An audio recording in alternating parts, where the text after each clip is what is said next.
Hai semuanya, apa kabar nih? Pastinya kalian semangat terus dong karena kalian akan ketemu lagi sama host-host kesayangan kalian. Pastinya juga di program yang kesayangan kalian juga, yaitu Items Informasi ke teman-teman milenial bersama aku Rahmawati dan juga aku Ayunda Taya. Pastinya hanya di Mata Milenial Indonesia TV, matanya Indonesia. Wah, kalau kita ngomongin topik yang dibicarain di Items nih Kak, kayak udah beragam banget dan paling sering ini kita tuh suka banget jalan-jalan ya Kak. Dari mulai ke Indonesia, ke benua tertentu ataupun ke seluruh dunia. Dan menurut aku salah satu hal penting yang harus kita perhatikan ketika kita keliling dunia itu pakaian kita. Bener banget, tapi selain pakaian nih ya, salah satu fashion item yang menurut aku penting banget kalau kita mau traveling adalah, tahu nggak Tay, apa? Menurut aku sepatu. Sepatu, bener. Karena ya menurut aku kan ada kayak pepatah gitu yang bilang bahwa sepatu yang bagus bakal bawa kamu ke tempat yang bagus juga. Aku setuju banget. Kenapa? Karena kalau misalkan sepatu aku jelek as in, bukan harganya murah ya, tapi maksudnya kayak nggak nyaman. Terus juga kelihatannya tidak melindungi kaki aku dengan baik, itu aku justru kayak jadi malas bepergian. Karena kalau misalkan bepergian dengan sepatu yang nggak nyaman, pasti itu bikin kamu capek dan justru malah sakit nantinya. Iya, aku juga setuju banget. Tapi balik lagi, tiap orang punya preferensi masing-masing ya. Kalau misalnya milih sepatu, aku sendiri sama kayak Kayu, aku tuh prioritasnya yang penting nyaman. Dan aku paling suka yang emang gampang masuknya, jadi kayak flat shoes ataupun slip on. Jadi kalau misalnya mau copot sepatu, entah itu karena harus sholat atau aktivitas lainnya yang memang harus copot sepatu, jadi nggak ribet gitu loh. Iya, aku setuju sih sama kamu Tay, karena aku juga seringnya nih pakai sepatu tuh flat shoes gitu ya, karena aku kan nyetir sendiri. Jadi kalau misalnya aku nyetir tuh aku tipikal orang yang harus buka sepatu. Jadi kalau misalnya harus kayak pakai sepatu tali, itu aku lumayan ribet sih waktu aku mau turun tapi mobil. Tapi kita lumayan berbohong dikit ya, karena sepatu yang kita pakai ini sepatu bertali. Tapi kan kali ini memang untuk kepentingan ini ya, fashionable, makanya kita pakai sepatu bertali. Betul banget. Nah kalau misalkan kita ngomongin sepatu, itu nggak lengkap juga rasanya kalau kita nggak bener-bener bahas dari dasar atau dari akarnya. Kita bakal ngomongin dulu nih gimana sih sebenarnya sejarah perkembangan sepatu di dunia. Jadi kalau kita lihat dari laman kumparan.com, penggunaan alas kaki manusia itu sebenarnya udah dilakukan sejak zaman prasejarah, tepatnya 5 juta tahun yang lalu. Dan waktu itu manusia ini cuma menggunakan semacam penutup kaki aja yang terbuat dari kulit binatang untuk melindungi kakinya dari keadaan tanah yang dingin dan juga panas. Kalau misalkan sudah melindungi kakinya dengan kulit binatang, ini perkembangan sepatu juga berlanjut ke penemuan sepatu pada zaman kuno.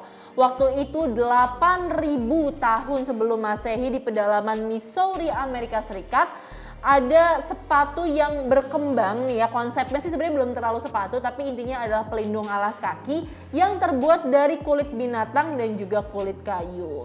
Dan pada tahun 3300 sebelum Masehi di pegunungan Prancis ini ada juga alas kaki yang terbuat dari kulit binatang dan juga rumput semak-semak. Jadi bisa dibilang pada masa itu sepatu tuh fungsinya memang untuk kebutuhan fisik ya, bukan untuk kayak sekarang yang gaya, fashion, gaya atau unjuk diri kayak gitu, belum.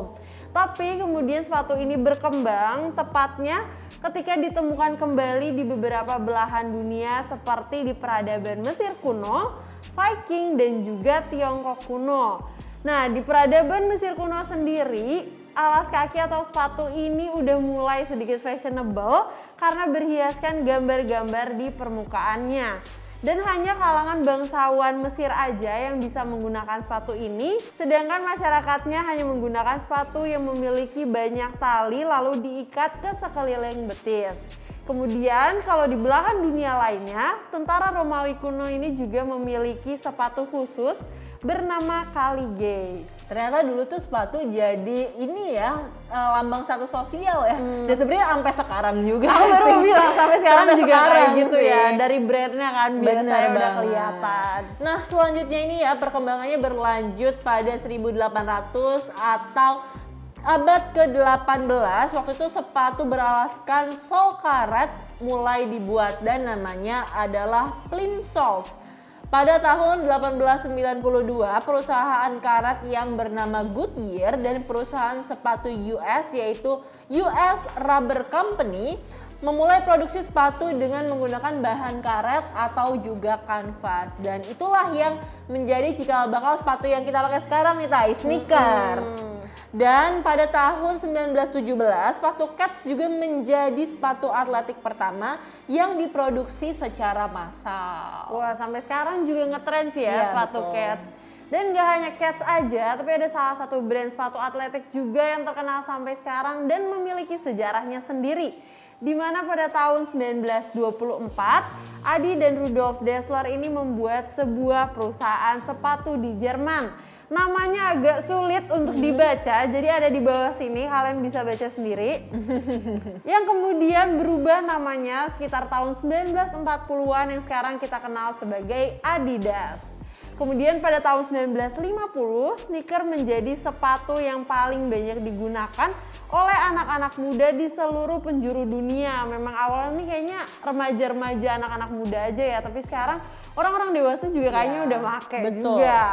Kemudian berlanjut di 1962, Phil Knight dan juga Bill Bowerman meluncurkan sepatu atletik bernama Blue Ribbon Sport. Yang kemudian di tahun 1968 perusahaan ini berganti nama menjadi yang sekarang kita kenal sebagai Nike. Kalau untuk sepatu olahraga, Nike sama Adidas emang masih megang banget ya. Beda-beda ya, karena emang ada beberapa orang yang suka mengoleksi itu sepatu. Jadi self rewarding dia tuh sepatu. Dan banyak juga brand-brand yang emang kolaborasi dengan artis-artis ternama. Makanya namanya juga semakin naik dan persaingannya juga semakin sengit sih Kak. Bener, biasanya kalau misalkan udah kolaborasi sama artis ternama itu jadi ada ini ya yang limited editionnya ya, dan itu kayak dicari di seluruh penjuru dunia dan harganya juga jadi melambung banget karena ini bisa jadi koleksi atau bisa jadi barang langka gitu yang nantinya harganya mungkin bisa berkali-kali lipat. Betul banget, mungkin aku boleh mention salah satu kolaborasinya waktu itu tuh Pharrell Williams. Oh iya, itu ngetren banget yang orang tuh sampai suka foto sepatunya tuh biasanya di Instagram ya. Outfit of the day itu biasanya ada sepatu itu yang sampai sekarang juga aku nggak pernah beli sih. Iya sih, dan pasti juga itu aku yakin banget sepatu-sepatu kayak gitu memang untuk kalangan-kalangan tertentu ya, nggak untuk produksi massal yang orang-orang bisa pakai semua gitu. Betul banget, tapi baik lagi ya, mungkin kalau kalian yang memprioritaskan kenyamanan, kalian masih harus mempertimbangkan dengan harganya yang lumayan ya.